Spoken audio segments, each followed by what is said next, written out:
Bonjour, vous êtes sur Madame et Madame, le podcast des femmes qui aiment les femmes. Alors dans cet épisode, on avait envie de se poser une question avec vous. Comment est-ce qu'on trouve l'équilibre dans un couple quand on est deux femmes ? C'est vrai que dans un couple hétéro, malheureusement, les rôles sont encore bien définis. On a toujours ce côté, la femme gère les choses de la maison, les enfants, et on l'a bien vu pendant le confinement. Il y a beaucoup de témoignages. Les hommes, en fait, ils se cachent dans le bureau, pendant que la femme, elle s'occupe des gosses, elle fait le ménage, elle fait la cuisine, et en plus, elle télétravaille. Donc il y a un petit souci. C'est ça. Et même au moment d'avoir des enfants, c'est forcément la femme qui le porte dans un couple hétéro, eux, ils ont que cette possibilité. Et forcément, ça va définir plein de choses dans la façon de l'éduquer. C'est elle qui va avoir le congé maternité et tout ça. Du coup, ce qu'on avait envie de voir aujourd'hui avec vous, c'est comment les couples non homosexuels peuvent percevoir les couples de femmes et comment ça se passe en réalité, en tout cas pour notre relation à nous. Il y a toujours cette question qui se pose, c'est peut-être un petit peu plus pour les gays, pour l'aspect sexuel, mais pour les lesbiennes, ça se pose aussi. Qui fait l'homme, qui fait la femme ? Ouais, ça c'est vraiment la question cliché auquel on a quand même souvent droit. Et c'est vrai que toi, il y a ta petite cousine, maintenant qui est grande, mais quand elle était plus petite, qui t'a fait une réflexion. Ouais, elle a découvert quand elle avait 10 ans que j'aimais les filles, et donc j'étais avec quelqu'un à l'époque, et elle m'a dit « T'as de la chance, t'auras jamais besoin de faire le ménage ». Sous-entendu, forcément, puisque t'es avec une fille, elle fait le ménage. Alors c'est vrai qu'aussi, ils perçoivent le fait que la femme est chiante. C'est le cliché numéro 1 des femmes, elles sont chiantes. Donc, deux femmes ensemble, c'est une catastrophe, quoi.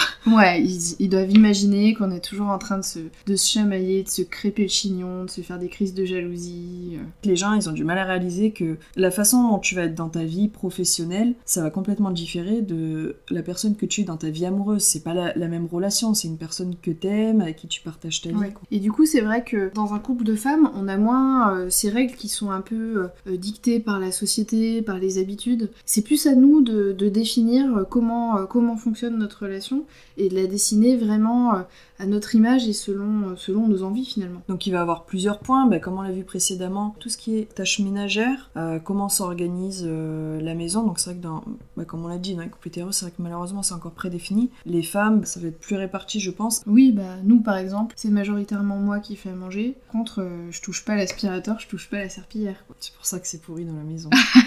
Et tu sais pas comment faire fonctionner la machine à laver. Ça se voit pas, mais elle m'a fait mine de me tirer dessus.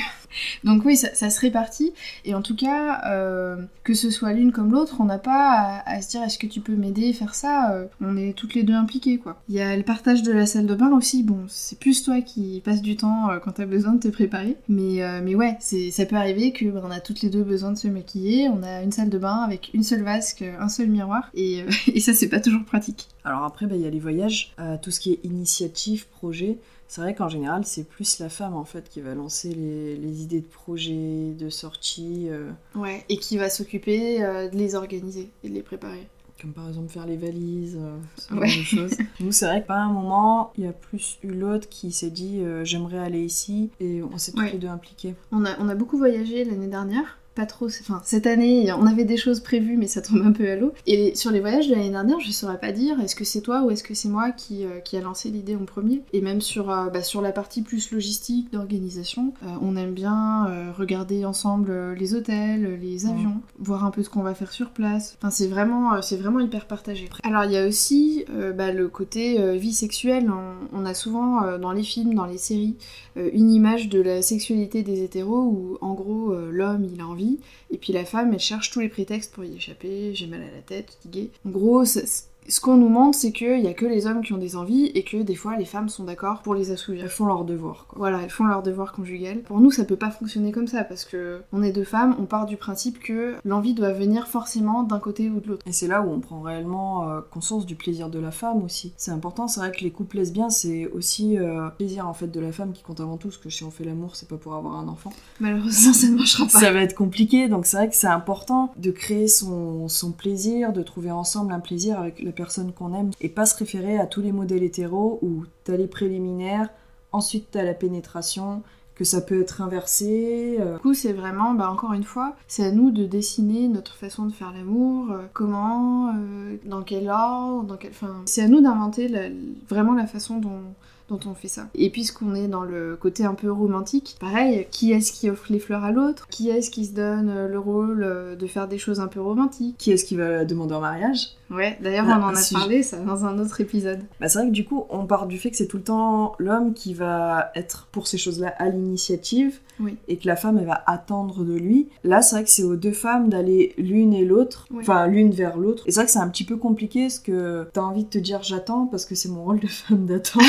Alors que c'est une femme qui a aussi en face de toi, donc elle va aussi attendre ça. Ouais, on est toutes les deux sensibles aux gestes romantiques. Moi j'aime quand tu m'offres des fleurs, mais du coup j'aime aussi t'en offrir. Aussi parce que je sais ce que tu peux ressentir comme émotion dans ces moments où je te donne de l'attention. Et c'est là justement où les gens ils ont du mal à comprendre l'équilibre entre deux femmes. C'est qu'ils vont partir du fait que s'il y en a une qui fait ça, elle va plus avoir ce côté masculin dans le couple. Alors que non, ça reste tout autant une femme, mais vu qu'elle est lesbienne, elle va faire plaisir à une autre. C'est là, en fait, où il y a l'équilibre entre deux femmes, quoi. Bah, c'est ça. Toi, pour la Saint-Valentin, tu m'as offert des fleurs, mais moi, je t'en avais offert pour notre anniversaire. Et c'est pas calculé, c'est juste qu'il faut que ça s'équilibre. Il faut pas qu'il y en ait toujours une qui reçoive plus que l'autre. C'est peut-être pas simple à trouver, je pense que nous, on y est bien arrivés. Il y a aussi la grossesse. Qui porte les enfants? Les deux? Dans quel ordre? Est-ce qu'il y en a qu'une seule qui va vouloir porter l'enfant? Puis il y en a aussi celles qui font des processus repas où, en gros, on prend l'ovule de l'une des deux femmes et c'est son épouse ou sa conjointe qui va être enceinte. Pareil, ce sont des questions qu'on a à se poser entre nous, qui dépendent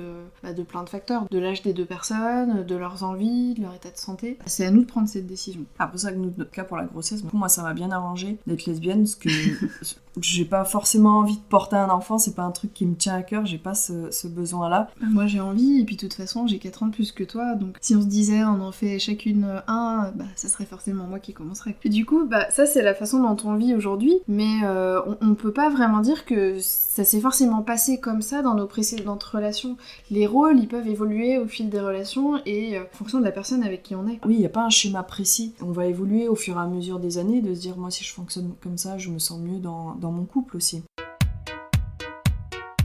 Comment est-ce qu'on se sent auprès d'une femme? On a vraiment l'impression de partager peut-être plus de choses que si on était avec quelqu'un du sexe opposé, de mieux comprendre plein de choses, plus d'évidence entre nous, et puis on a les mêmes rythmes biologiques. On a eu une puberté, maintenant on a des cycles mensuels qui règlent pas mal de choses sur nos humeurs, sur notre vie quotidienne. On sait qu'un jour on aura une ménopause, on a un mode de vie moins linéaire qu'un homme, et du coup on se rejoint là-dessus. Bah on se dit que quand l'une de nous deux accouchera, l'autre elle saura imaginer vraiment sa douleur, parce qu'on a les mêmes organes, on est fait de pareil, quoi. Bon là tu fais dans le pro-lesbianisme.